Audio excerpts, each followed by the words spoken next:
The Whispering House. Sarah had just moved into the old Victorian house on the outskirts of town.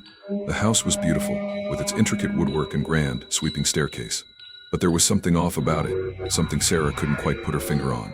Every night, as the clock struck midnight, the air would grow cold, and she would hear its soft whispers, barely audible, coming from the shadows in the corners of the room. At first, Sarah dismissed it as the wind, or perhaps the house settling. But the whispers grew louder, more insistent.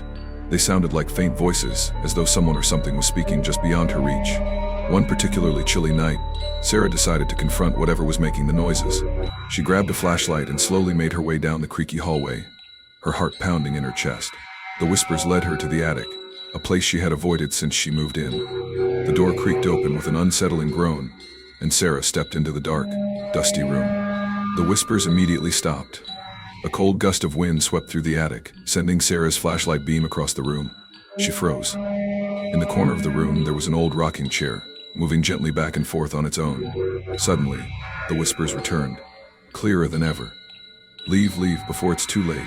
Sarah's hands trembled, but her curiosity got the better of her. She stepped closer to the rocking chair, and as she did, the chair stopped. She shined the flashlight on it and gasped.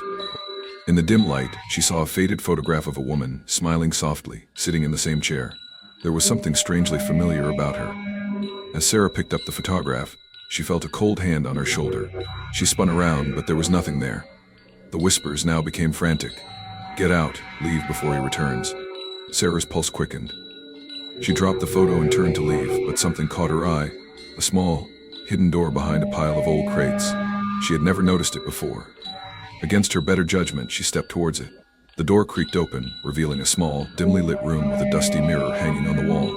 Suddenly, a voice echoed behind her, cold and deep. "You shouldn't have come."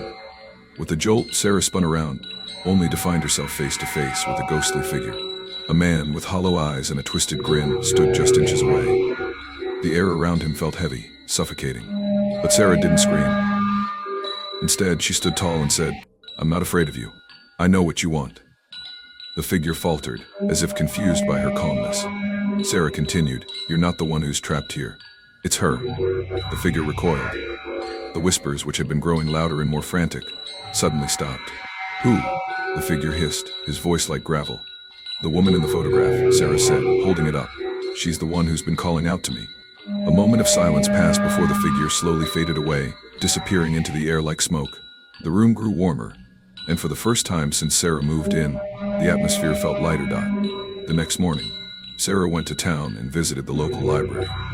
She dug through old records and discovered the story of the woman in the photograph.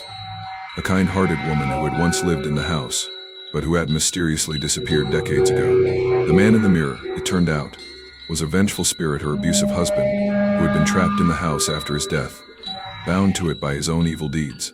It seemed the woman's spirit had been calling out to Sarah, hoping that someone would finally uncover the truth and set her free. By confronting the malevolent spirit, Sarah had broken the curse and freed the woman's restless soul. That evening, Sarah returned to the house. The air was calm. The whispers were gone. The house felt peaceful for the first time. As she walked through the halls, she noticed the same old rocking chair, now still, but no longer eerie. In the corner, a small plaque had appeared on the wall, with a name and a date, Marie Alden, 1882 to 1915. And just like that, Sarah knew that her new home was finally at peace. Sometimes all it takes is the courage to confront the unknown, and the whispers that once scared us turn into the voices of those who need help. Sarah had faced the darkness, and in doing so, brought light back to the house. Please don't forget to like and subscribe to my channel for more stories like this.